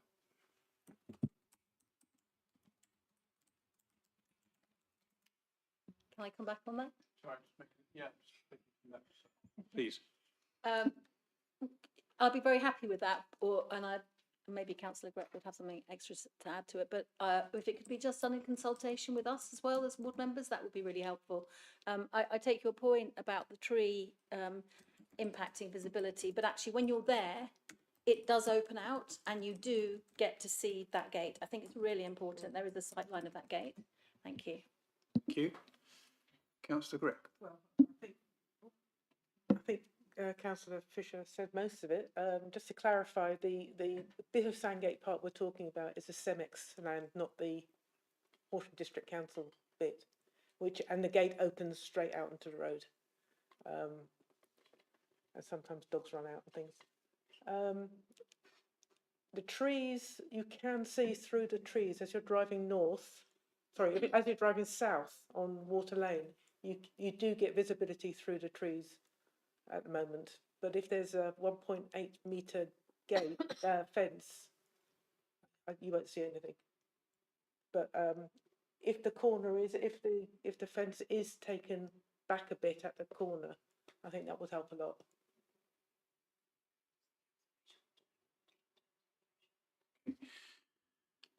Councillor Fisher, do you like to put forward an alternative motion? Yes, but I'd like some guidance, please, in the wording. But just basically to very slightly amend the fence line to cut off the corner at Water Lane in order to aid visibility for pedestrians and dog walkers, etc. Exiting and entering Sandgate Park via the gate opposite. But I'm sure you can put it more eloquently than me. Thank you. Sorry, but to also delegate to the head of development and also in conjunction with ward members. Thank you. Okay. Councillor Bainham, yes. Yes, thank you very much. So I just wanted to ask this question of Councillor Fisher, if I may. You mentioned that a very slight bit of alteration. What do you actually mean by that in distance terms? Give me a pen and I'll draw it for you. Well, can you give it to me in metres or? If you have a look on this map, there's a green line which sort of comes down out at right angle and then up at a 45-degree angle. Below that says 71, goes to a point. All right, well, my glasses won't work. Yeah, so basically just to cut that corner off. To basically, because Adrian, if you could point to where the exit that I'm talking about is, exactly, it's there, to be able to make sure that if you're coming down that road, you can see clearly that exit. It is. We were talking about a very small alteration, but I think it would make a big difference. Councillor Manton. Thank you, Chairman. I would like to second that motion, if possible. Thank you. When we put the motion forward. Thank you. Okay, if I read out what I have down here, and apologies, it might not be verbatim to what you said, but hopefully it covers everything. So it's a resolution to delegate to the Head of Development and Building Control to approve planning permission, subject to further consideration of pedestrian visibility at the junction of Water Lane and Sandgate Lane when entering and exiting Sandgate Park in consultation with local members. Okay. Happy with that, thank you. Second. Okay, thank you, Councillor Manton. All those in favour?